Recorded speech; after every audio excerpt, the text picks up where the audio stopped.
Bienvenidas, bienvenidos, buenas tardes a todos.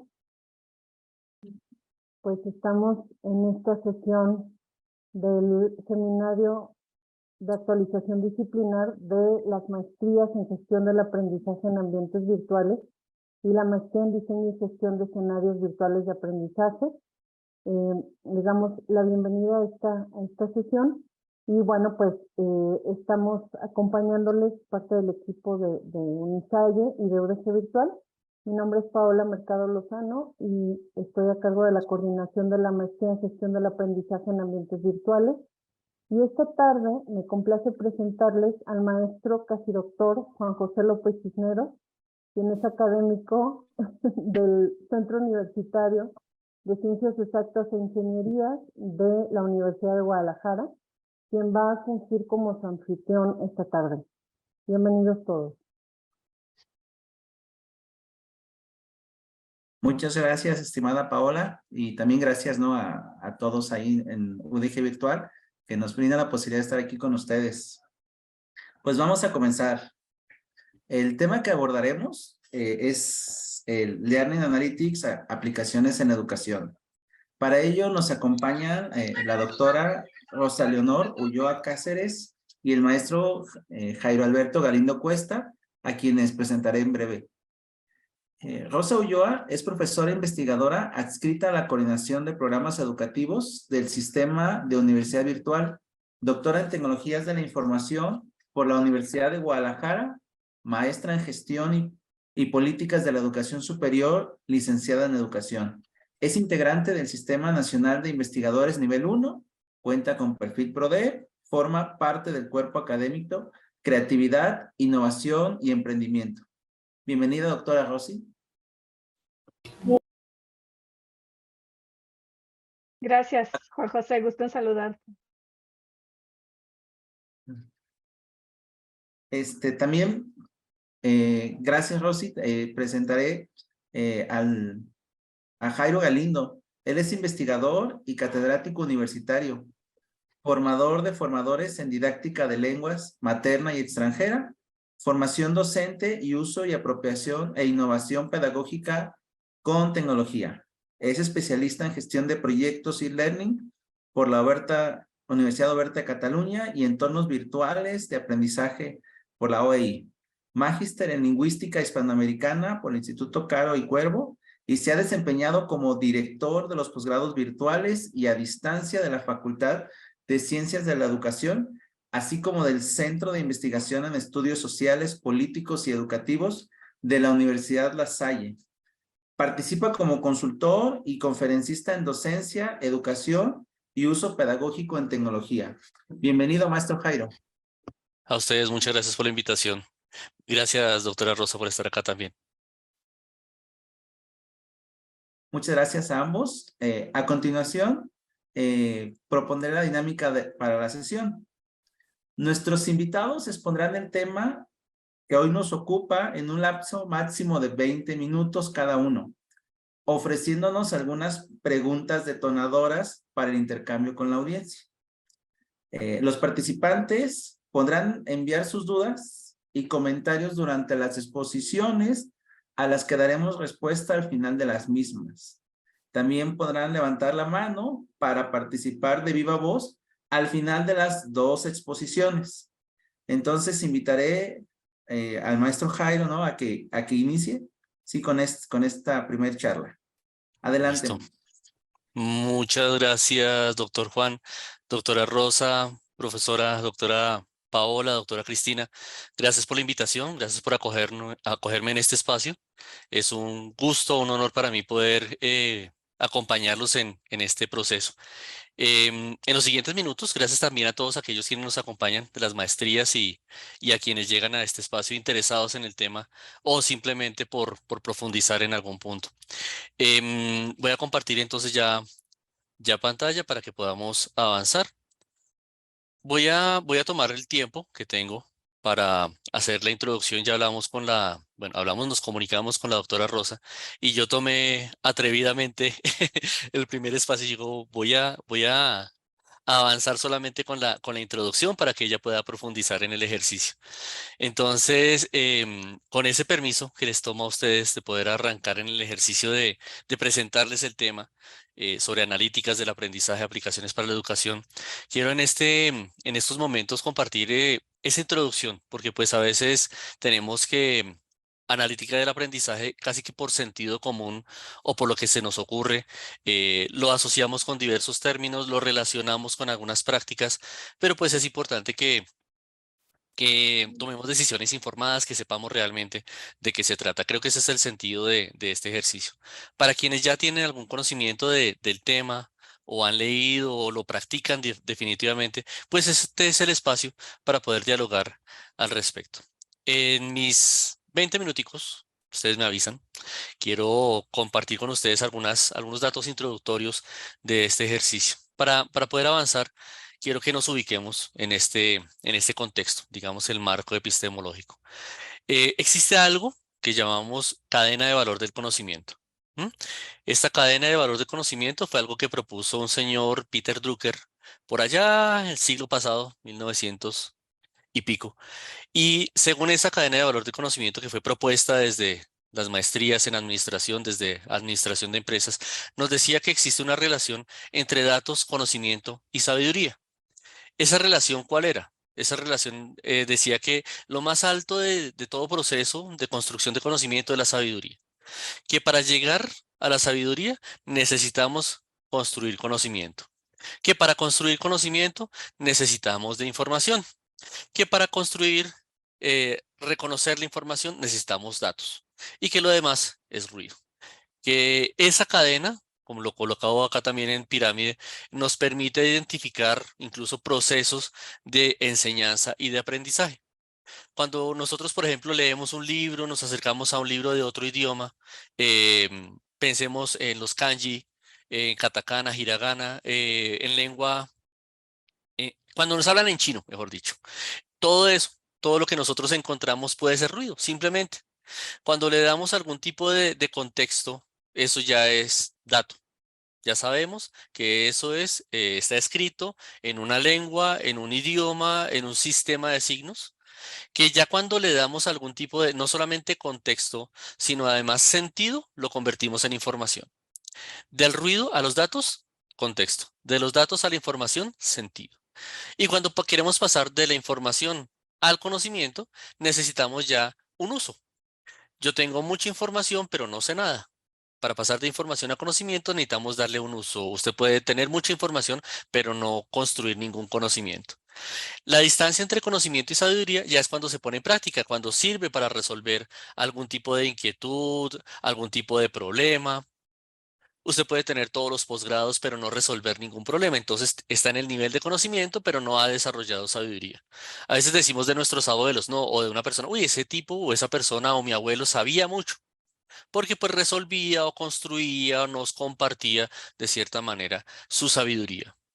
El conocimiento entonces desde esta perspectiva es lo que deriva de la información y lo que lleva a, a un espacio mucho más amplio del saber. La relación con aprendizaje y enseñanza a veces lo colocamos con que pues el aprendizaje es construir desde el ruido hacia la sabiduría. Yo estoy aprendiendo algo, entonces tomo muchos datos y los datos me sirven como información que construyo conocimiento por medio del diálogo y que después cuando lo pongo en práctica vemos el elemento sabiduría. Y lo mismo en el otro sentido. La enseñanza es que alguien sabe mucho o tiene un conocimiento que decanta, deriva, enfoca hacia información, hacia datos y elimina el ruido. Pero pues las más recientes investigaciones en neurociencia y todo ese proceso sabemos que no se da en una sola vía, sino que el aprendizaje se da de la misma manera o al mismo tiempo que la enseñanza. Ahí vamos que entonces aprendizaje autónomo, construcción de conocimiento, yo no aprendo solito, sino incluso cuando estoy enseñando, estoy aprendiendo más yo. Si yo quiero aprender mejor, mejor lo enseño a otro. Entonces, esta cadena de valor del conocimiento no pretende ser ni de arriba hacia abajo ni de abajo hacia arriba, sino simplemente una cadena precisamente que nos permite construir. En ese mismo orden y bajo este marco de conocimiento, de datos, conocimiento y sabiduría, es que quisiera que comenzáramos a acercarnos al tema analítica del aprendizaje. ¿Cuál es el lugar de los datos en el aprendizaje? ¿Cuál es el valor? cuál es el punto de vista del aprendizaje frente a este proceso. Pero acerquémonos desde también desde una metáfora. Para quienes les gusta la literatura, quizás han leído este texto. Lo leo aquí con ustedes en voz alta. Con él pretendo contextualizar un poco más, acercar un poco más este tema de la analítica y que lo veamos no como algo de solamente este encuentro o solamente algo instrumental, sino algo que incluso nos puede tocar en cualquier momento. Dice este texto: tirada en el campo estaba desde hacía tiempo una flauta que ya nadie tocaba, hasta que un día un burro que pasaba por ahí resopló fuerte sobre ella, haciéndola producir el sonido más dulce de su vida, es decir, de la vida del burro y de la flauta. Incapaces de comprender lo que había pasado, pues la racionalidad no era su fuerte y ambos creían en la racionalidad, se separaron presurosos, avergonzados de lo mejor que el uno y el otro habían hecho durante su triste existencia. El texto se llama El burro y la flauta y es de Augusto Monterroso. Bajo esta metáfora, bajo este contexto, y bajo el tema de Peter Drucker y la cadena de valor de conocimiento, que ubicáramos este tema de la analítica del aprendizaje. Usted es la flauta, usted es el burro, sus datos son la flauta, sus datos son el burro. Tenemos que acercarnos a uno y al otro, no con con prejuicios o con miedos, sino que tenemos que construir experiencias de conocimiento a partir de esa combinación analítica del aprendizaje para aprender mejor. ¿Cómo podemos derivar eso en nuestro día a día? ¿Cómo se nos acerca la analítica del aprendizaje en nuestro día a día? Y aquí le di un poquito la vuelta a la propuesta. ¿Qué hacemos nosotros en una jornada normal de nuestra cotidianidad? Entonces, que nos levantamos a una hora específica, que incluso, por ejemplo, algunos los llamarían psicorrígidos. No, es que me baño los dientes 3 veces hacia la izquierda, 3 veces hacia la derecha, me tomo medio vasito de agua. A todo le estamos dando un dato. A veces los mecanizamos, comenzamos a construirlo, pero fíjense que los datos están en nuestro cotidiano, no tenemos que ir a un programa. ¿Qué datos manejamos? Aquí vamos con el tema de la memoria. Mis padres, mis abuelos, se sabían todos los teléfonos de toda la familia. Ellos eran 15 hermanos, yo tengo 15 tíos, más de 30 de la familia, y mi abuela se sabía los números de teléfono de todos, de las casas y luego de los de los celulares. Muy probablemente a nosotros nos preguntan, ¿y si acaso el nuestro? Y eso porque no nos llamamos, no lo recordamos. ¿Qué pasaría sin los datos? Si no viviéramos, si no tuviéramos en cuenta los datos de nuestro día a día. Mecanizamos demasiado, no seríamos conscientes de algunas cosas, o quizás sí. Si en este momento hicieran el epígrafe de nuestra vida, entonces ya se terminó su existencia, ¿qué dirían los datos de usted? ¿Cuántas veces estuvo en el celular? ¿Cuántas horas estuvo en el celular? ¿Qué hizo durante su vida? ¿Qué dicen los datos de nosotros y de lo que hacemos? Los datos no es algo que esté solamente en un contexto, en un programa, sino que están en nuestro cotidiano vivir. Pero pues ahora estamos en contexto de profesores. eh, Tenemos, digamos, exacerbación de datos. Para todo nos piden exámenes, formatos, protocolos, tendencia a burocratizarlo todo. Yo recuerdo que esta foto, por ejemplo, era de un estante de libros que al finalizar el semestre uno quedaba con eso. Fotocopias y libros y todos son datos y no.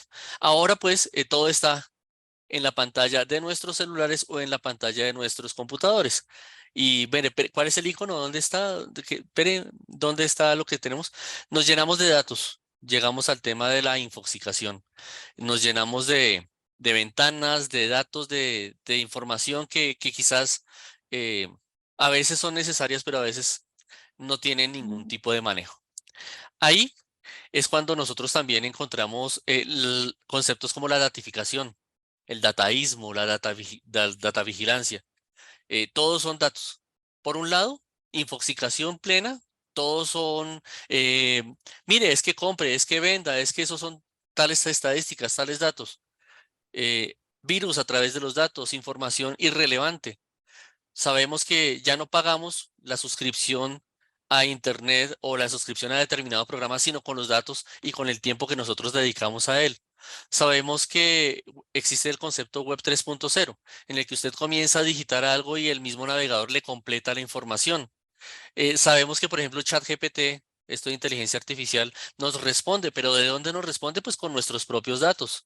Y pues existe el dilema ético, los acuerdos de confidencialidad que no promueven la confidencialidad porque no sabemos qué hacen finalmente con nuestros datos. En esa exacerbación de los datos entra precisamente la analítica del aprendizaje. La analítica del aprendizaje es algo que desde hace algunos años, más de 50 años, ha comenzado a tomar revuelo para poder ser un instrumento más de nuestra forma de aprender y de enseñar. Este señor que aparece aquí en la foto dijo alguna vez, este es un mundo en el que las cantidades masivas de datos y la matemática aplicada reemplazan a cualquier otra herramienta que pueda ser propuesta. Díganle adiós a todas las teorías sobre el comportamiento humano, la lingüística, la sociología. Olviden las taxonomías, la ontología, la psicología. ¿Quién sabe por qué la gente hace lo que hace? El caso es que lo hacen y que lo podemos rastrear y medir con una precisión sin precedentes, con los datos suficientes. Los números hablan por sí mismos. De eso se han aprovechado las empresas.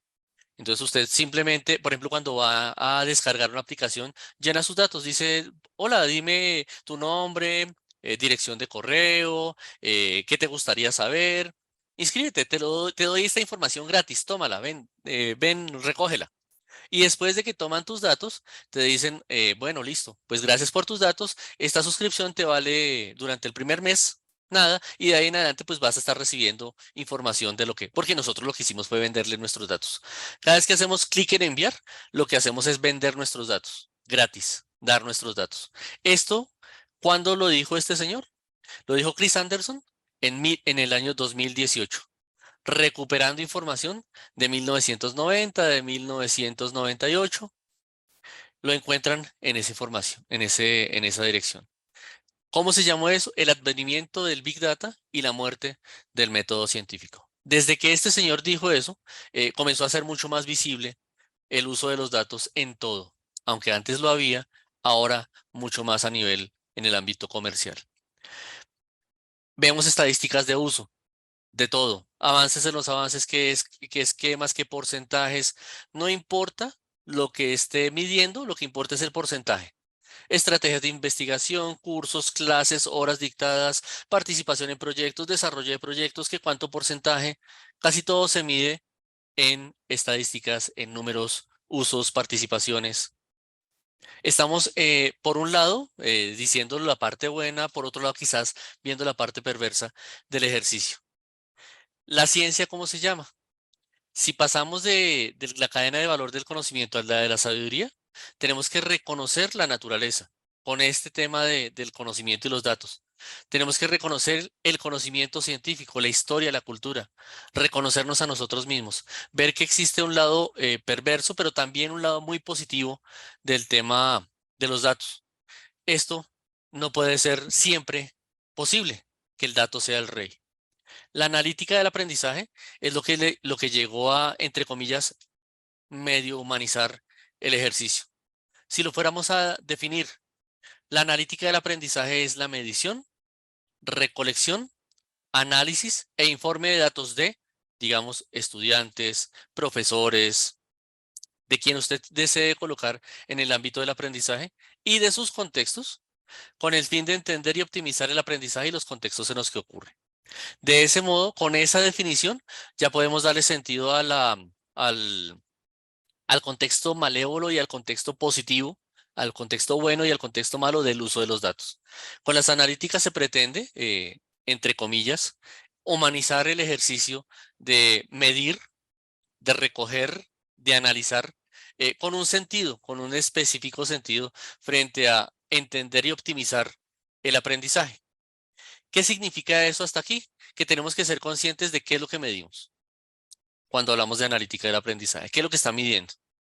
¿Qué información recolecta y analiza para medir? ¿Cómo obtiene la información? ¿Y desde qué contexto? Si tenemos esas 4 preguntas, ya podemos decir, bueno, estoy acercándome a hacer analítica del aprendizaje.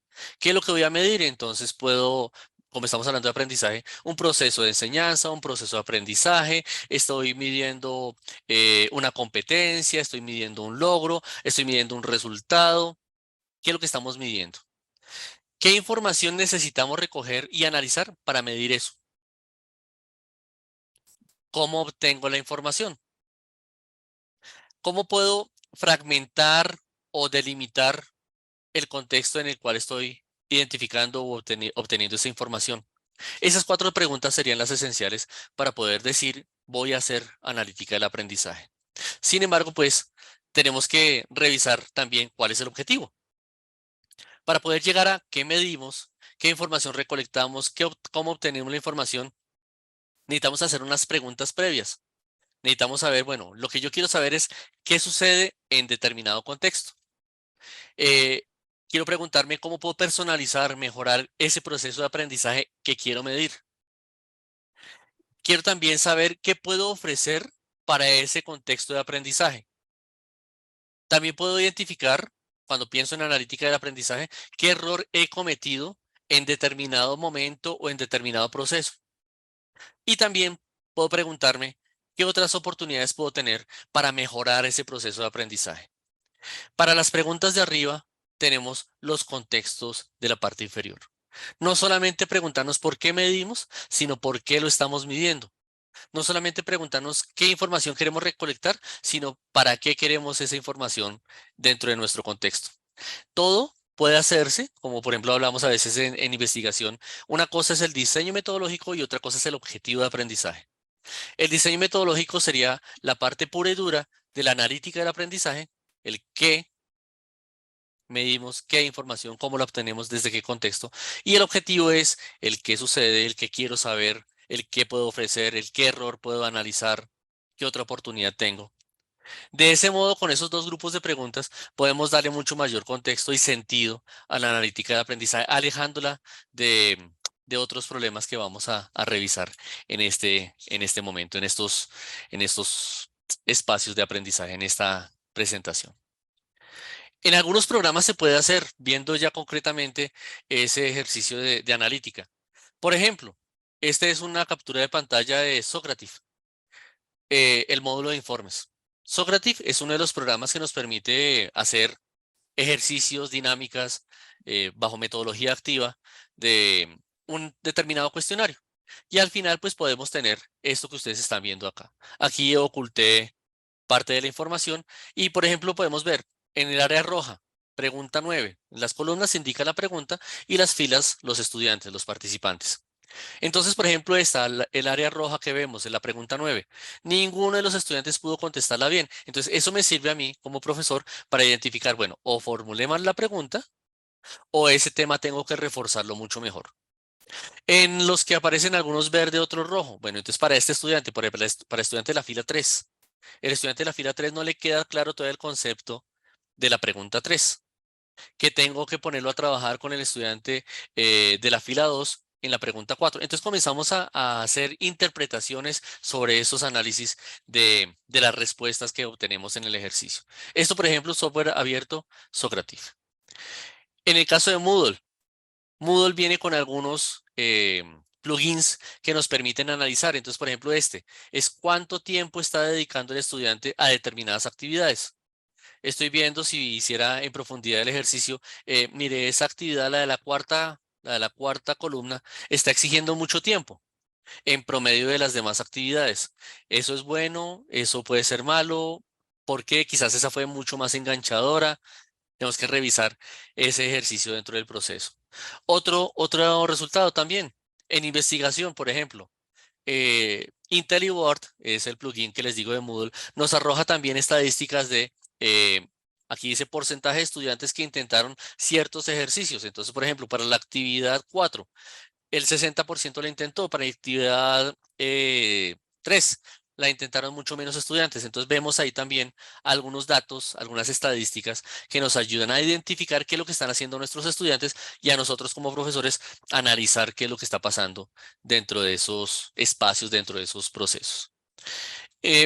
¿Cuál sería el proceso en analítica para irlo concretando para el cierre? Listo, profe. Proceso en analítica. Entonces, primero, definir, luego definir qué es lo que queremos medir, luego recolectar la información, luego analizar y visualizar la información que recolectamos, actuar frente a ese análisis y evaluar lo que recolectamos. Eso nos permite optimizar, profundizar y evaluar. Ese sería como el ciclo de la analítica. Primero tenemos que saber qué es lo que queremos para poder definir cómo lo vamos a medir. Luego lo recolectamos, lo visualizamos, actuamos frente a eso y luego evaluamos y continuamos con el ciclo de mejora continua. Si pudiéramos profundizar en el ejercicio, pasos clave, definimos objetivos, recolectamos datos, analizamos y visualizamos y actuamos, como si fuera un proceso de investigación, acción para algunos de los que nos encontramos en este ejercicio. Frente a lo que comenzamos diciendo, medir frente a evaluar. Una cosa es saber cuántos semestres tiene la carrera, cuánto dinero gano, cuánto dinero cuesta algo, qué tan alto, bajo, grande, rápido, sencillo, complejo puede parecer algo, frente a qué es lo que necesito para hacer algo. ¿Cómo puedo desarrollar más autonomía o mejorar mi autogestión? ¿En cuánto tiempo puedo proponerme esta meta, tarea, objetivo? Lo de la izquierda, medir. Bueno, listo, yo puedo hacer algunas mediciones, pero ¿con qué objetivo? ¿Qué es lo que estoy logrando con ese dato? Es importante no valorar lo que medimos, sino medir lo que valoramos. De ese modo, pues, podemos acercarnos mucho mejor a este tema de analítica del aprendizaje y darle sentido dentro de nuestra cotidianidad. Muchas gracias a todos ustedes y pues, Juan, doctor muy amable, doctora Rosy, quedó muy atento a su espacio. Muchas gracias. Maestro Jairo, te agradecemos muchísimo la exposición. Y bueno, al final, como dijimos, haremos la serie de preguntas y participaciones. Por lo pronto, también ahora invitamos a la doctora Rosy Ulloa, ¿no?, a que nos comparta su charla. Gracias. Gracias, Juan José. Y oh my God, como dicen los chicos, Jairo, me hiciste reflexionar muchísimo con esta introducción y por ahí anoté yo mis propias preguntas para el debate que vamos a tener después. Creo que se va a poner muy Uy, uy, bueno. uy. Bueno, profe. No, Gracias, no, profe. es más pregunta, indagación, realmente que cualquier otra cosa, ¿no? A usted, Em, muchas gracias. Voy a permitirme compartir una presentación muy sencilla que hice.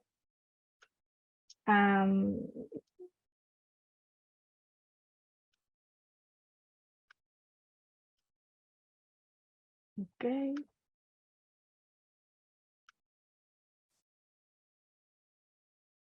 Bien, pues yo quiero dar unos pasitos atrás de donde nos dejó Jairo, nada más para presentarles pues esta línea de tiempo, ¿no? Que a lo mejor para muchos es muy familiar y para otros no tanto, y no es exhaustiva, solamente quise resaltar momentos que para mí fueron claves en la historia, ¿no? Sabemos que la educación en línea, que es nuestro objeto de estudio en el sistema de universidad virtual, pues viene de un largo proceso de evolución de lo que conocemos como la educación a distancia, ¿no? Y lo que yo identifiqué en esta línea de tiempo en términos o más bien tratando de contextualizar la política del aprendizaje, pues es justo cómo se fueron desarrollando estas intencionalidades, ¿no?, de la analítica. Y pues tenemos que comenzar pensando en los sistemas de aprendizaje que son, digamos, esas plataformas en las que se habilita, ¿no?, la recolección de datos educativos. No exclusivamente, porque sabemos que la investigación educativa pues avanzó a su ritmo y a su manera y hay unos esfuerzos bastante interesantes de analíticas que no involucran el uso de plataformas y tecnologías, ¿no?, sino que se dan en el aula, en el día a día de la interacción de alumnos y profesores cara a cara. Entonces, independientemente de esto, yo quisiera enfocar el esfuerzo en lo que tiene que ver con la educación en línea y porque para mí no se puede entender la evolución que ha tenido la analítica en lo general si no entendemos que hubo una especie de binomio en el desarrollo de ambas, digamos, de los campos, ¿no? De los dos. Entonces, pueden ver así momentos pues que fueron hitos, ¿no? Como yo pienso que podríamos trazar esto como fundamentalmente el momento en el que, y se puede ver en la línea de tiempo, en el que todo esto explota es a partir de los 90, con la creación de pues de la Internet como nosotros la conocemos, ¿no? Porque a partir de ahí los momentos comienzan a ocurrir de una manera más fluida y con una periodicidad más corta. Primero veíamos que digamos, de un invento o que surgía un paradigma nuevo, antes de la Internet, pues había periodos de 20, de 30 años, ¿no? Pero a partir de que surge la Internet, prácticamente en una década han estado ocurriendo cambios de manera muy rápida, muy escalonada, y tanto que recientemente creo que nos cuesta trabajo adaptarnos y comprender lo que está pasando alrededor de nosotros. Esto ya lo había identificado Castells hace alguna veintena de años, ¿no? Hablando de las capacidades cognitivas que las personas necesitamos desarrollar para poder apropiarnos de la tecnología y asimilar la información que se está generando. Y cómo este proceso de desarrollo cognitivo no es tan rápido o no es paralelo al desarrollo tecnológico que estábamos viendo, ¿no? Sin precedentes. Entonces, no sé si la configuración de la pantalla de Zoom les permita ver el final, pero bueno, concluyo esta línea de tiempo en el año 2020, donde hay un momento muy disruptivo para todo el mundo, que fue lo que conocimos como la enfermedad del COVID-19, y que bueno, marcó un parteaguas en la historia universal, creo yo. Sin embargo, vimos que después del 2020, a los 3 años, surge una tecnología que aparentemente no le importó, ¿no? Este momento, pues, porque se lanza en el 2022 el chat GPT y pues viene a mover muchas cosas, ¿no? Entonces, bueno, ¿en dónde estamos? Pues, eso es cómo llegamos aquí. Es una historia muy breve y, como les digo, no es exhaustiva. Pero bueno, ahora ¿en dónde estamos? Y yo quisiera enfocarme en este momento disruptivo tenemos primero un desarrollo muy solvente tecnológico que va acompañado de académicos, que va acompañado de científicos, no solamente de empresarios y de ingenieros.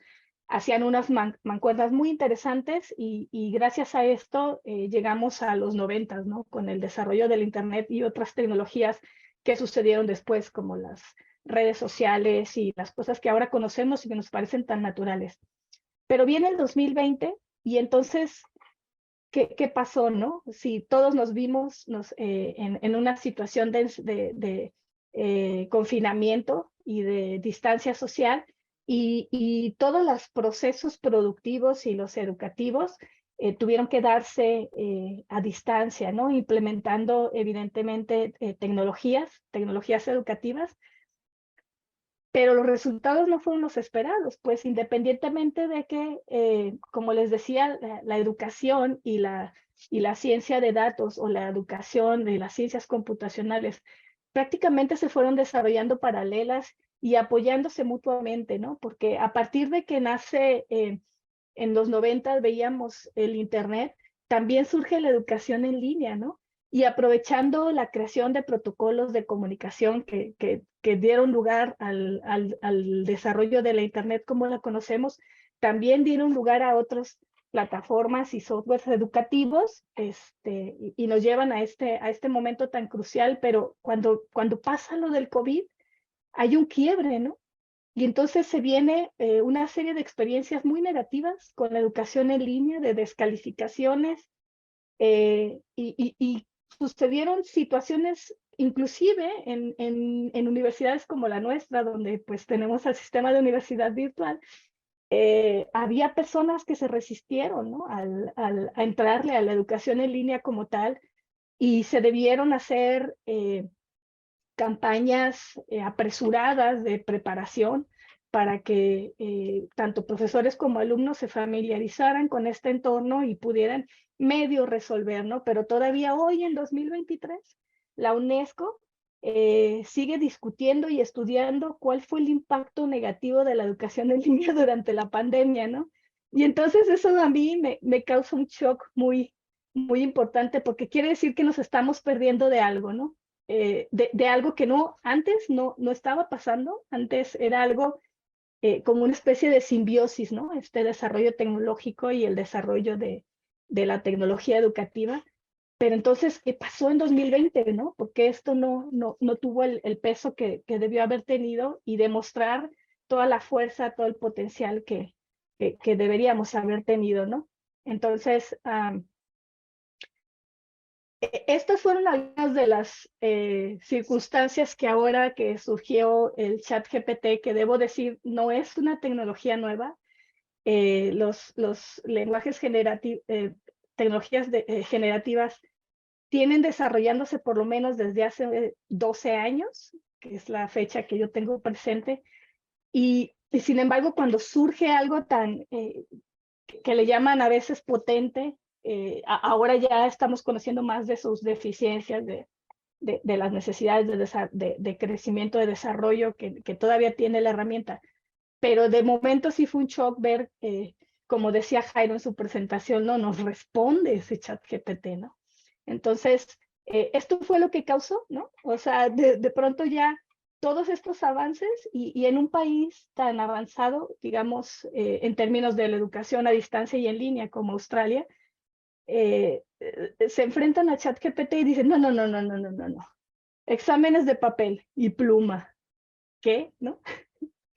Y no solo la educación, pues también tenemos que muchas industrias se vieron afectadas o impactadas o en shock, y su primera reacción fue de miedo, de pánico, y entonces parar operaciones hasta a ver qué vamos a hacer porque está pasando esto, ¿no? Entonces, estas reacciones nada más nos dicen que no estamos viendo el contexto, no estamos entendiendo que nosotros mismos estamos configurando lo que está sucediendo alrededor nuestro, ¿no?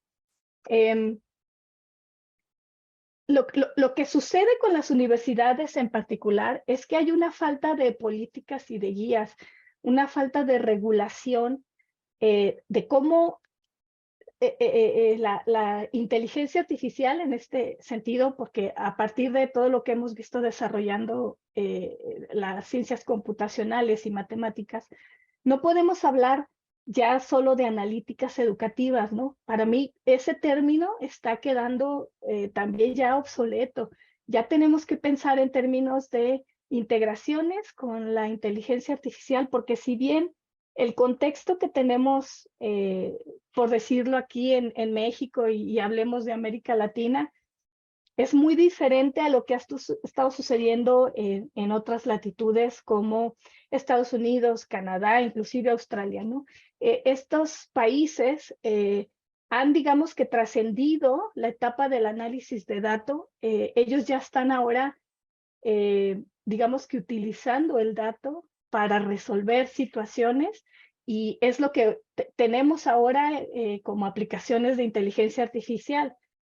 Sin embargo, cuando estas aplicaciones, y déjenme decirles que muchas de ellas surgen y son propuestas en el entorno educativo. Jairo en su presentación al final nos ponía 3 libros, ¿no?, de analítica educativa, y uno de ellos, que es casi un libro de texto sobre la minería de datos educativa de Romero Ventura. Estos autores españoles, de hecho, no son ni pedagogos, ni maestros, bueno, son maestros, profesores, pues, pero no se encargan o no tienen como compromiso el estudio de las ciencias de la educación. Son computólogos, y lo que ellos estaban haciendo era desarrollando algoritmos, y siguen haciéndolo, ¿no?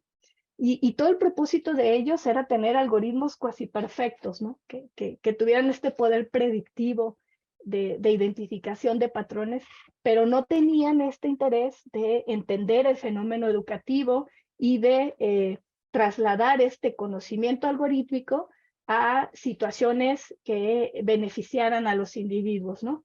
Y justo en esta, digamos, boom de todos los ingenieros y los computólogos dándose un festín, ¿no? Con los datos que se generaban en los entornos educativos, cuando estaban, digamos, así en plena orgía de datos, viene George Siemens y Gacevic, que también los menciona Jairo, y quiere poner orden, ¿no?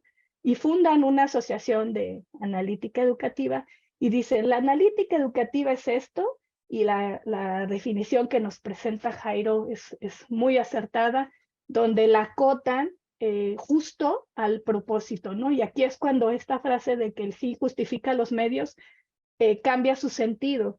Y entonces ahora decimos que el fin debe justificar los medios, ¿no? A partir de que estos investigadores que sí están comprometidos con el desarrollo educativo y con las ciencias de la educación, ponen un alto y dicen, por Dios, ¿no? El objetivo del análisis es que haya una mejora en la experiencia de los actores educativos, ¿no? Y que se mejore la experiencia de aprendizaje y la experiencia de enseñar y la experiencia de administrar, ¿no? Entonces, cuando ellos acotan la analítica educativa de esta manera, ya vemos que se detiene y entonces se empieza a manejar con más cuidado el término, ¿no? Y entonces ya no es la creación del algoritmo por el algoritmo y el más perfecto, pero ya era tarde, ¿no? O sea, ya les habíamos dado todo para que ellos siguieran trabajando y porque además ya teníamos las redes sociales a todo lo que daban,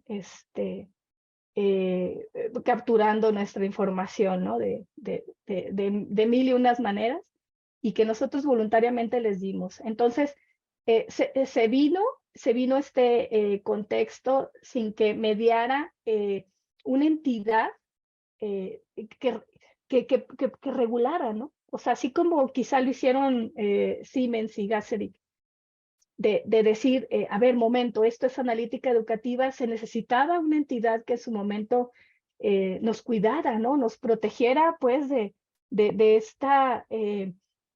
Era una caballada, pues, lo que estaba pasando, ¿no? De cómo se estaban robando nuestros datos. Y nos enteramos después de muchos chismes. Hasta la fecha, carecemos de un cuerpo internacional, de un marco internacional que regule y que dé la pauta a las políticas o que ayude a los gobiernos y a las instituciones a generar estos marcos regulatorios del uso de la información de los individuos. Se va trabajando a pasos muy lentos porque a lo mejor puede haber alguna legislación, pero es totalmente obsoleta porque estamos viendo que las aplicaciones llegan y arrebatan, ¿no? Y no hay manera, pues, de someter a un juicio al ChatGPT, por ejemplo, ¿no? O a los autos estos autónomos, ¿no? Que se sigue discutiendo, pues, de quién es la responsabilidad si ocurre un accidente. Este tipo de cuestiones que están totalmente dejando a los cuerpos jurídicos en desventaja, ¿no? Y eso nos pone a nosotros vulnerables.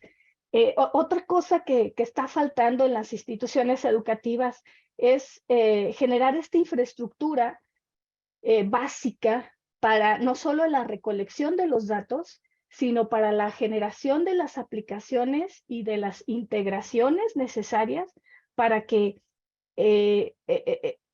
haya una analítica que verdaderamente nutra al sistema educativo, a la institución y a los individuos, ¿no? Se está dejando de lado y en cierto modo esto es lo que algunos han llamado como la ceguera de datos, ¿no? El data blindness, que no es otra cosa más que el utilizar el dato para un propósito sesgado, a veces manipulativo, y esto pasa en las instituciones educativas, ¿no? No se tiene este gran contexto o esta gran panorámica de la posibilidad de uso del dato sino que se sesga, se condiciona, se oculta, ¿no? Y no está abierto. A pesar de que hay justo esfuerzos, ¿no? En esta materia desde la Organización de las Naciones Unidas a través de la UNESCO, con su declaración de los recursos educativos abiertos, de los esfuerzos de la comunidad del software abierto, entre otras grupos y comunidades y activistas, ¿no? Que están hablando de apertura.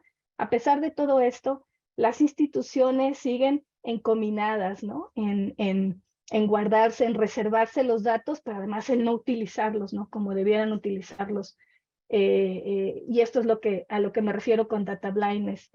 Y entonces esto lo que está llevando es a que los individuos, por ejemplo, como nosotros, los estudiantes, los profesores, los investigadores, los científicos, tengamos una dependencia de terceros sobre el uso de los datos, ¿no? No podemos trabajar con nuestro contexto, con nuestros estudiantes, con nuestros profesores, porque no existe esta infraestructura para generar estas interacciones con los datos y además propiciar, ¿no? el desarrollo de una comunidad de analítica educativa que ya ni siquiera debería de ser como algo reservado para grupos de investigación, sino una actividad que deberíamos de estar haciendo todos en lo individual y grupalmente como parte de nuestro trabajo, ¿no? Entonces, así es como, bueno, esto no lo estoy inventando, tengo aquí aquí abajito en la presentación, y enseguida les voy a presentar las referencias que estoy usando, pero hay un estudio, ¿no? que cuestionó en la revista Science qué estaba pasando con el uso de datos particularmente en las instituciones de educación superior, ¿no? Y entonces ellos dicen, bueno, entonces con estas ideas que les estoy compartiendo y con lo que Jairo también nos compartió, yo quisiera invitar a los que están aquí presentes, pues a que pensemos en esto como un problema y que pensemos en que hay que darle solución desde lo individual, porque yo sí creo que la ciudadanía digital es importante y que tenemos que empoderarnos de nuestros datos, ¿no? Podemos hablar en términos o cuestionar qué pasa o qué podemos hacer para mejorar, para precisar los procesos de enseñanza, los de aprendizaje, identificar estas interacciones, porque finalmente el desarrollo de estos algoritmos se basa en las interacciones humanas, ¿no? Entonces, ¿cuáles son las interacciones humanas que nos interesan? ¿Por qué nos interesan? ¿Cuáles debemos cuidar? ¿Cuáles debemos abrir, ¿no? ¿Cuáles tenemos que identificar en términos de la enseñanza y el aprendizaje? ¿Y en dónde estamos nosotros ubicados en estas interacciones? Tenemos que empezar a pensar en qué integraciones necesitamos hacer, ¿no? Porque ya no es posible hablar de Moodle, ya no es posible hablar de Blackboard o de cualquier plataforma de gestión del aprendizaje. Tenemos que pensar ya en términos más abiertos y buscar de qué manera se potencian estas plataformas con el sinnúmero de aplicaciones que ya existen, ¿no? Hablábamos pues de la falta de infraestructura y por eso es la importancia pues de generar estas condiciones, ¿no? Para que todos podamos contribuir y hacerlo. Porque ya no tenemos Moodle y también de esto hablaba Jairo, ¿no? Centra todo su analítica en lo que le llama profundidad cognitiva, que es lo que Jairo nos explicaba muy bien acerca de qué tanto interactúa la persona con un recurso, con un medio, ¿no? Con un espacio, con un foro en la plataforma. Pero ahorita ya tenemos que pensar más allá, viendo que estamos siendo totalmente abrumados por el montón de estas herramientas de inteligencia artificial y que no estamos como humanidad respondiendo a lo mejor en términos de enfrentarlo, pues, ¿no? Aunque hay varios filósofos por ahí, se habla de Humanix, ¿no? De cómo Hay cualidades humanas innatas que a las máquinas difícilmente no van a poder aprender, al menos en el corto plazo, pero hay otras que sí, ¿no? Y entonces se vienen todos estos puestos de trabajo que están en riesgo o que ven minimizada la actuación humana por la integración de estas tecnologías, y entonces el problema se vuelve ¿qué hacemos, no? Cuando tenemos que convivir y tenemos que trabajar al lado de estas aplicaciones, y estamos hablando entonces de escalación cognitiva, ¿no? De que necesitamos pensar en términos como profesores y también como individuos hacia dónde tenemos que llevar nuestras interacciones con la máquina para ser solventes y para protegernos a nosotros mismos, pero también para darnos cuenta del valor que tiene nuestra interacción con las máquinas. No se trata nada más de sobrevivir en esto, ¿no? Sino se trata de tomar control, de empoderarnos y de decir, si yo estoy interactuando con el chat GPT, estoy alimentando, lo estoy nutriendo, lo estoy enseñando, y eso a mí no me está retribuyendo ni profesionalmente ni individualmente, ¿no? Porque a lo mejor estoy sacando una tarea no sé, escolar, o a lo mejor de información que tengo inmediata y a lo mejor no hay tiempo y a ver qué dice el chat GPT, pero esa interacción tiene un costo que a nadie se le ha ocurrido valorar, ¿no? Y estos son los términos en los que yo les invito a pensar cómo nuestras propias interacciones nos llevan a enriquecer estos sistemas y cuál es nuestro valor, ¿no? En esa interacción, cómo ese sistema me está retribuyendo y si me está retribuyendo, ¿no? Realmente a mí. Tenemos que pensar en esto que le llaman sistemas fundacionales, ¿no? Que se tratan de estas ya no hablamos de un Moodle que se está quedando, está batallándole, pero ahí la lleva, ¿no? Porque afortunadamente está soportado por una comunidad muy interesante de desarrolladores con un paradigma de open source. Pero bueno, tenemos que pensar en este tipo de plataformas que permiten la integración de otras herramientas y bueno, que se ha gustado llamar sistemas fundacionales por esta capacidad abierta, ¿no? Les dejo yo estos temas para reflexionar, y en los que pues les invito ahorita que se da la palabra a Juan José, pues interactuemos en estos términos. Gracias, Juan José. Sí. Muchas gracias, doctora Rosy y Jairo, ¿no? Gracias y felicidades a ambos, ¿no? Por su exposición. Vamos ahora a nuestra siguiente etapa, ¿no? Vamos a solicitar a los participantes que puedan levantar la mano y yo les voy dando entrada para darles uso de la voz y puedan de alguna manera preguntar, cuestionar, ¿no? O afirmar algo en esta charla. Entonces, pues es momento, ¿no? Para que lo hagan, y si mientras que se deciden a levantar la mano, nomás mencionar aquí dos aportaciones que dieron a través del chat. Una de Luis Carlos Novoa, en donde dice que el tema de los datos es un escenario que circunda totalmente nuestro diario vivir. La sociedad de consumo lo aprovecha para lograr fidelizarnos en el interés propio de cada una de las empresas. Big Data totalmente uso en todo. Sin datos no somos visibles en la sociedad. La habilidad del manejo de los datos requiere, como todo el aprendizaje en la vida, saber manejarlo dentro de la misma adaptación al estilo de vida que escogemos. Igual en otra aportación, Luis Carlos dice que es importante dentro del ámbito educativo tener claridad los ítems que deseo abordar dentro de la analítica del aprendizaje, hacia cuál dirijo mi intencionalidad de recolección de información, centrándola en un objeto o objetivo, y cómo lo voy a alcanzar por medio de cuál estrategia, de esta manera teniendo claro el horizonte de nuestra investigación.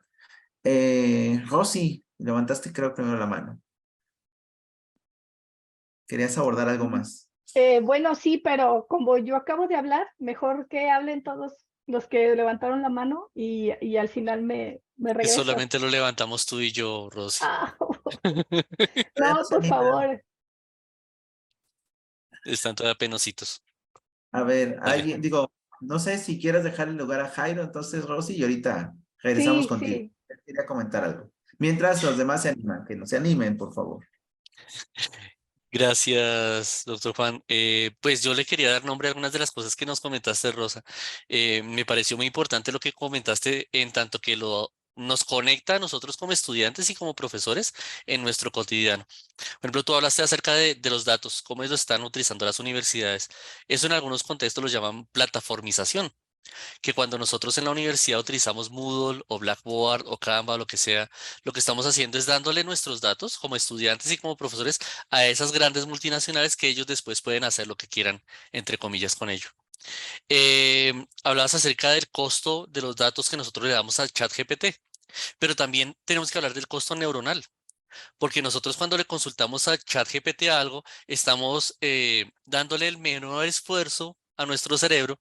Y si ya ChatGPT me lo presenta y, oh, tan chévere, pues entonces ya usted no va a pensar en cómo buscarlo o en cómo hacerlo, ni siquiera analizar si Google le dio el mejor resultado o un esquema, sino, no, ChatGPT ya me lo contesta y hasta en el idioma que yo quiera o en el contexto que yo quiera. O si aprendo a preguntar bien la pregunta, eh, me lo saca muy fácil. Entonces no solamente sería un costo en datos, sino costo neuronal. Creo que nuestro cerebro se va ralentizando cuando sabemos que hay algo mucho más fácil.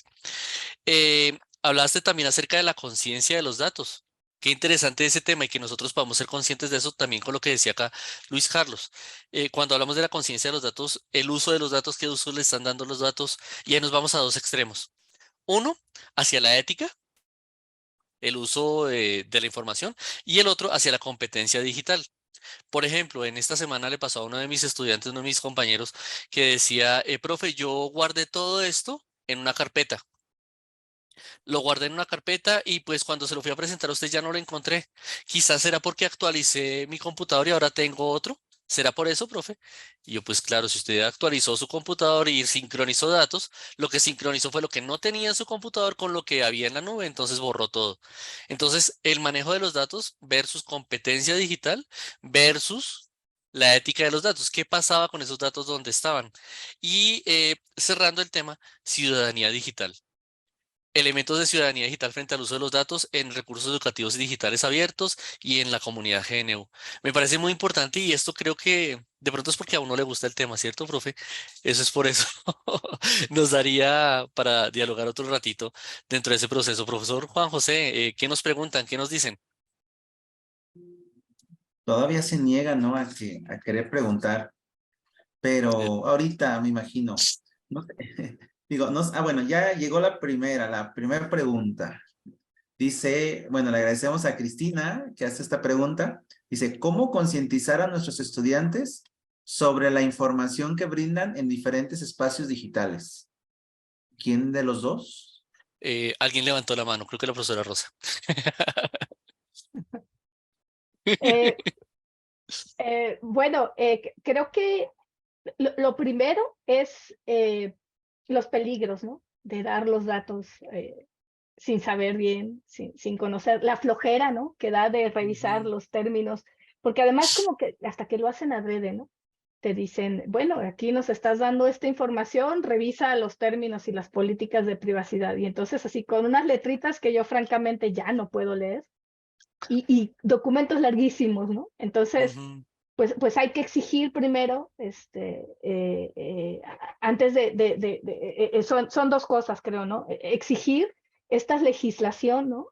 Que en la Unión Europea ya se hace, pues, ¿no? De manera que las empresas están obligadas a entregar cuentas, le dan la gobernanza, digamos, de los datos a los individuos y de manera que el individuo pueda comprender, ¿no?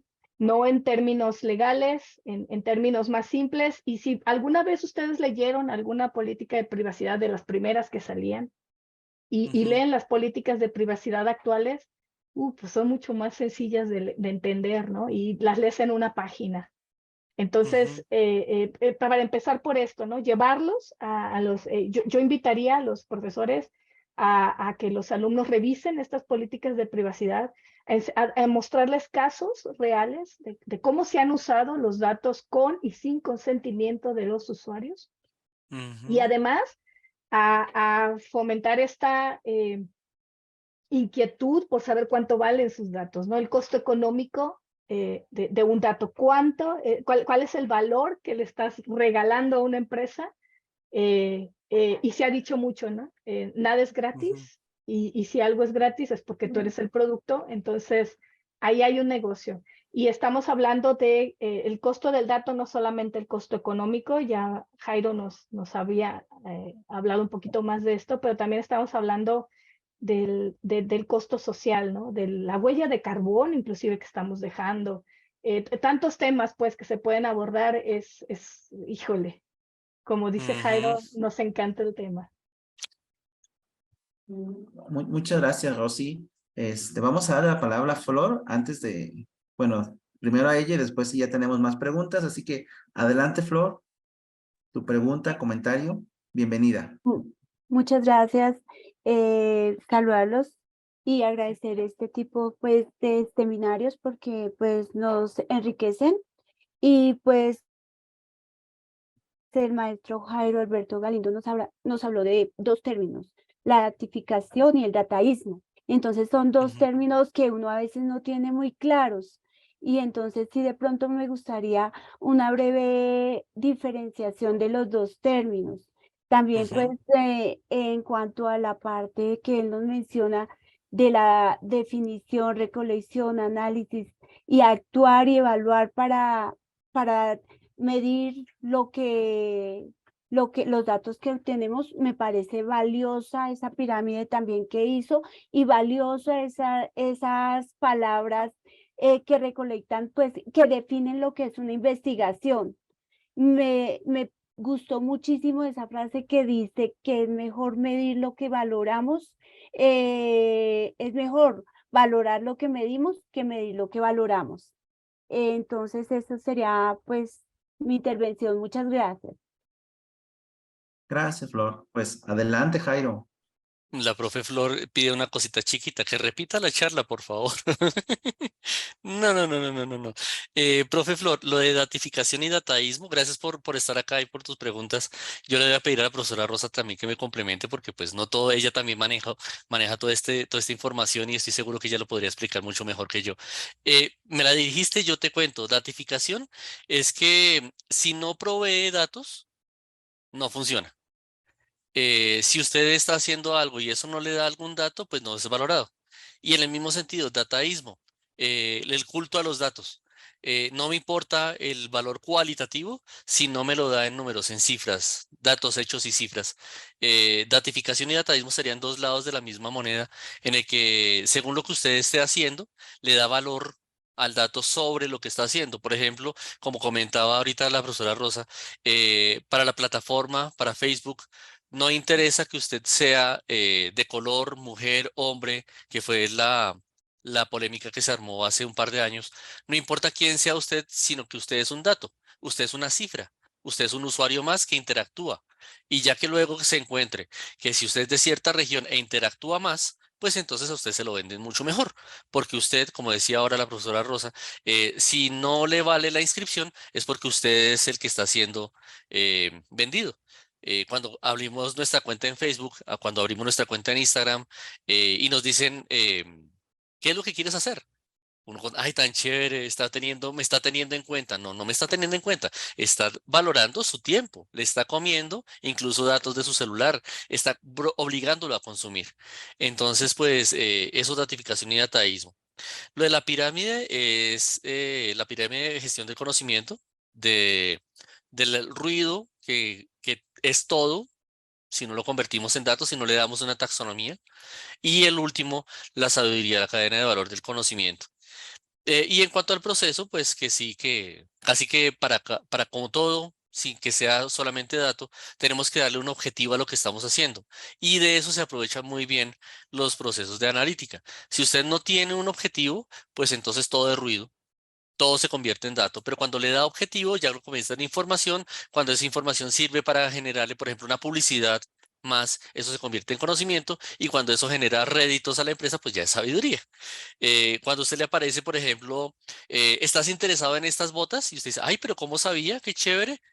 es porque usted alguna vez preguntó por esas botas. Y si después de cierto tiempo por todo lado le aparecen las botas, usted se va a dar cuenta que termina comprándolas o recomendándolas o hablando de ellas. Entonces ese proceso de la cadena de valor del conocimiento tan inocente es lo que utilizan las empresas para poder utilizar nuestra información. Le aparecen incluso, usted utilizó el celular 25 minutos más que la semana anterior. Ay, ¿eso cómo lo sabe? Porque lo escucha, porque hay ciertos espacios en los que uno no presta atención y la tecnología sí. Gracias, profe Juan. Profesora Rosa, por favor. Gracias, Jairo, pero bueno, mejor yo no lo pudiera haber dicho. Quizá nada más el asunto de las botas, ¿no? Me llamó la atención porque de verdad yo a veces me siento ya como dicen, y espero no ofender a nadie, pero como el meme de la señora de Facebook, ¿no? Porque yo sí digo, bueno, ¿me está escuchando el teléfono o qué, no? Pero va más allá, ¿no? Va más allá de que yo hubiera preguntado por esas botas alguna vez, ¿no? Tiene que ver con estas interacciones que se pueden hacer con mis huellas digitales, ¿no? Que le permiten al algoritmo decir, es que tus búsquedas, aunque no son de botas, son muy similares a las búsquedas de las personas que les gustan estas botas. Y entonces, a ver, aquí hay unas botas que te quiero vender, ¿no?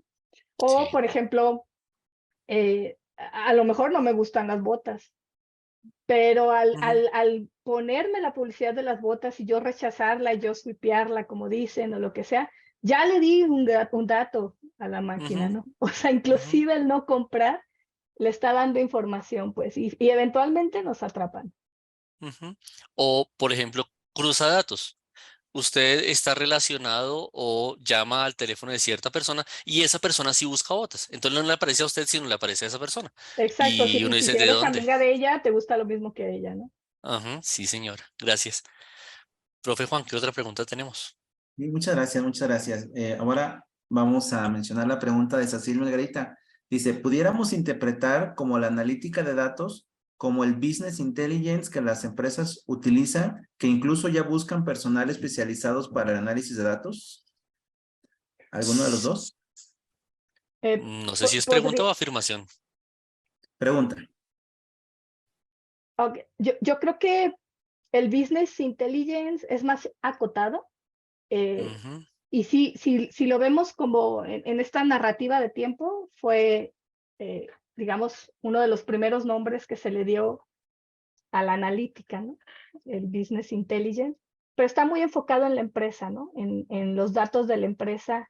Y creo que cuando se trata de datos hacia afuera, es otra cosa, ¿no? Tiene que ver con mercadotecnia, tiene que ver con otros principios, pero el business intelligence tiene que ver más con las decisiones que se generan al interior de la empresa y con los datos de la empresa. Quizá lo conectaría con la pregunta anterior frente a que, por ejemplo, a usted ya no lo citan a una entrevista. Si usted está buscando empleo, ya no lo citan a una entrevista, ya buscan sus datos en Internet. Y de acuerdo a lo que usted haya tuiteado, el correo que usted haya escrito, la publicación que usted haya hecho, ya tienen su perfil. Entonces, si lo conectamos con la pregunta de la profesora Cristina, ¿cómo concienciar a nuestros estudiantes sobre la información que brindan? Y cómo es que ya buscan personal especializado para el análisis de datos, pues es porque precisamente nuestros datos ya están en la nube. Parte de nuestra identidad ya no es solamente mi cédula, ni siquiera mi hoja de vida, sino mi dirección de correo electrónico. Entonces yo les hago muchas veces el ejemplo a mis compañeros, a mis estudiantes. Usted se presenta a una empresa muy serio, muy bien encorbatado, muy fino. Yo me llamo Juan Sebastián Figueredo, correo yayito35 @ gmail. Entonces ya, e incluso las fotos que usted publica de sus perfiles, eso ya es parte de lo que usted está dando de información suya en las redes. Y eso lo tienen en cuenta los analistas de datos. Ya no es solamente la entrevista, ya no es solamente lo que usted da, sino lo que usted ya dio, la información que usted sin querer estuvo ofreciendo. Muchas gracias. Ahora Paola nos pregunta, ¿cómo incidir en el fortalecimiento de la ciudadanía digital en un contexto donde las mismas instituciones educativas se asocian con transnacionales como Google? ¿Alguno de los dos? Bueno, es que de hecho Google, perdón, adelante Jairo. No, sigue, avanza, avanza, avanza. Ok. No, bueno, yo pienso que de hecho Google y inclusive Microsoft también tienen sus propios cursos de ciudadanía digital, ¿no? Y no son malos los cursos, si van por la buena línea. Lo que creo es que el esfuerzo es en lo individual, ¿no?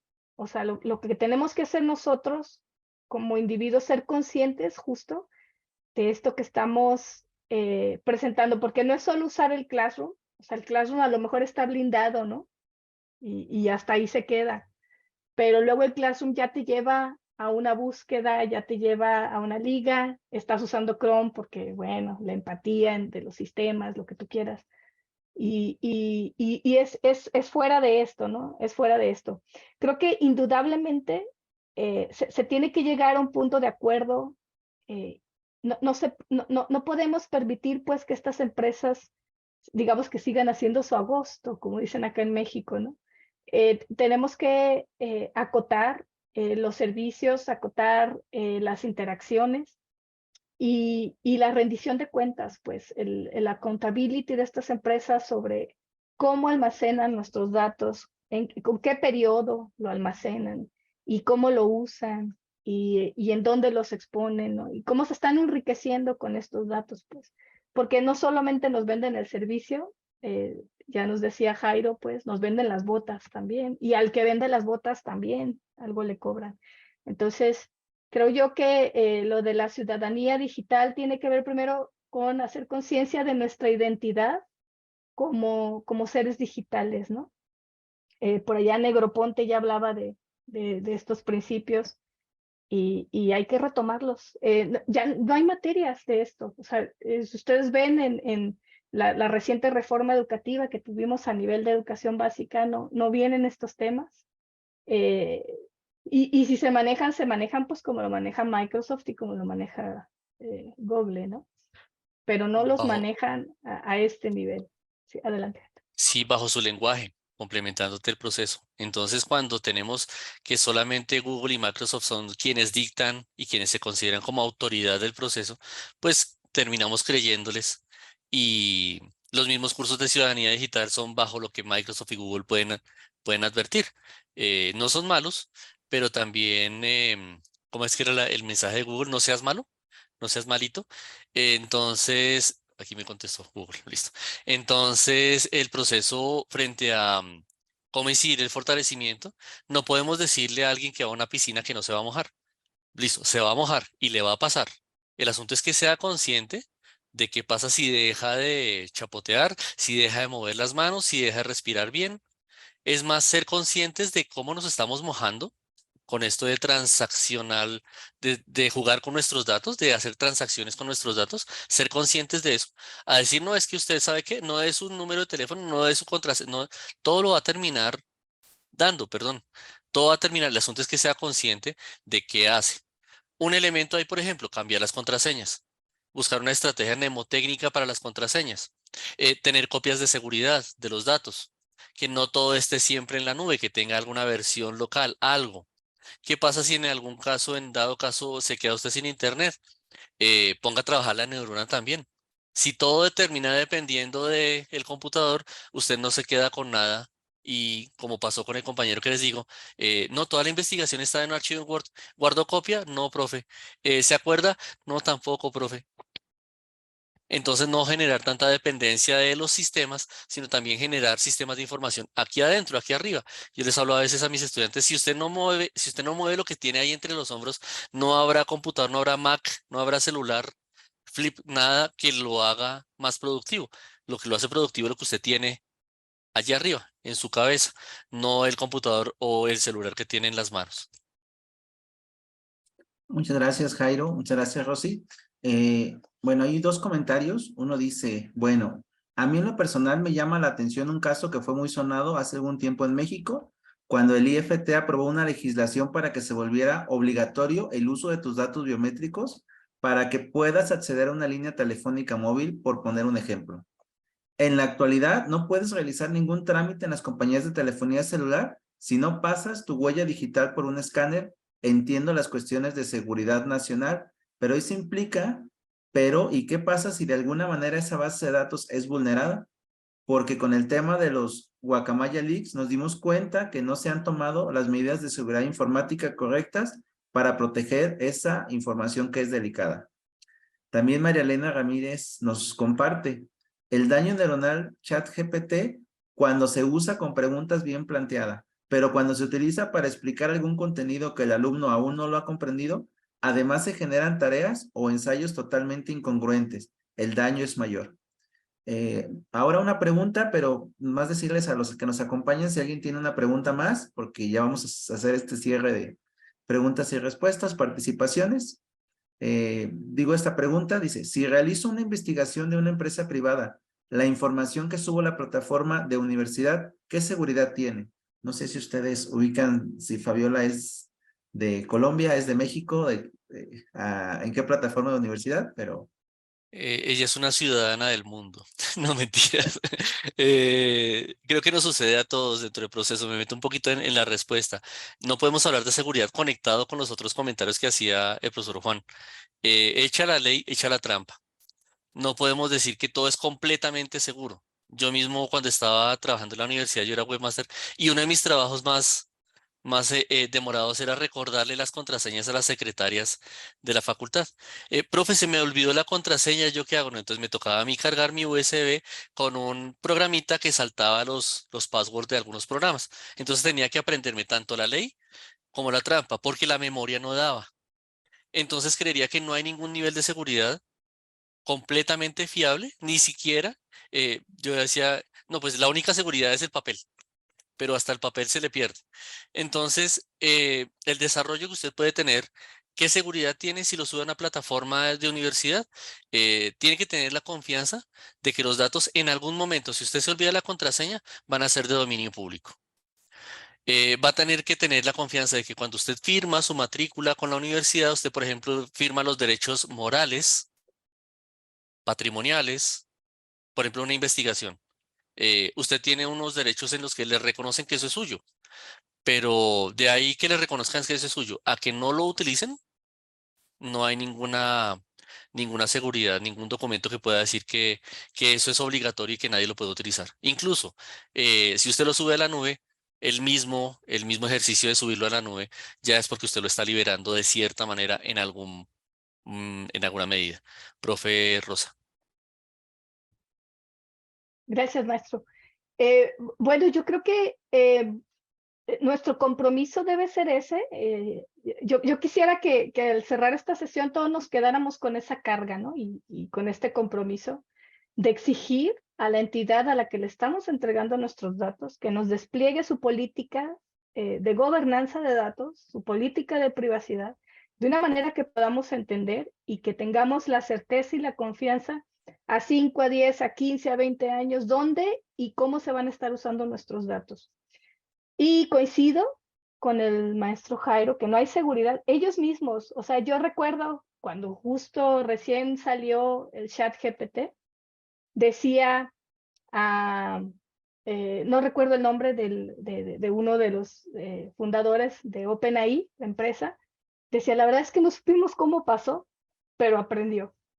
Entonces, están sucediendo cosas que ya están escapando a nuestro control, ¿no? Y yo no quisiera ahorita hacer una sentencia tipo, no sé, la Matrix o algo así, Terminator, qué sé yo, pero hay cosas que sí suceden que los mismos programadores no tienen ni idea de cómo están aprendiendo. Hoy por hoy se dice que uno de los algoritmos más socorridos de la inteligencia computacional son las redes neuronales. Las redes neuronales son una caja negra totalmente. Nadie sabe qué pasa ahí adentro, ¿no?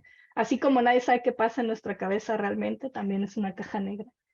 Entonces es por eso la importancia, pues, de tomar esta conciencia y este compromiso que por lo menos tenemos que demandarle a las instituciones, a las empresas, a los individuos, que tengan esta claridad para con nosotros, sus clientes, sus usuarios, de cómo van a usar, cómo van a resguardar nuestros datos, sabiendo que va a haber brechas, ¿no? Que va a haber fugas, que va a haber mil cosas ahí a las que todos estamos expuestos ellos mismos, pero sí exigirlo y que se den cuenta pues que estamos observando y que estamos cuidándonos, ¿no? En lo individual. Y exigir legislaciones, creo yo que también es importante. Muchas gracias. Leo la aportación de Juan Ramón, que dice, el caso que salió sobre Cambridge Analytica, la cual violó los datos de privacidad para las elecciones, o presuntamente eso comentaba, para interferir en las elecciones de Estados Unidos en 2018. Facebook estuvo involucrado y la desconfianza está ahí. Jairo nos comparte por ahí un hipervínculo, pero igual antes de que comente algo más, les pediría a los dos, ya para hacer el cierre, ¿no? de esta charla, ¿no? Si gustan compartirnos su comentario final, ¿sí? Si quieres, adelante, Jairo, y al final, Rosy. Muchas gracias, doctor Juan, muy amable. Yo creería que al tenor de lo que hemos comentado en este espacio, la responsabilidad, más allá de que sea de un gobierno, de una institución, de alguien allá afuera o allí arriba en la nube, es de nosotros mismos. El ser conscientes de qué datos necesitamos, qué datos manejamos y en qué contextos los manejamos. Más allá de ser prevenidos en cuanto a que yo no comparto nada o yo comparto hasta cierto punto, es ser consciente de cuál es el objetivo de compartir.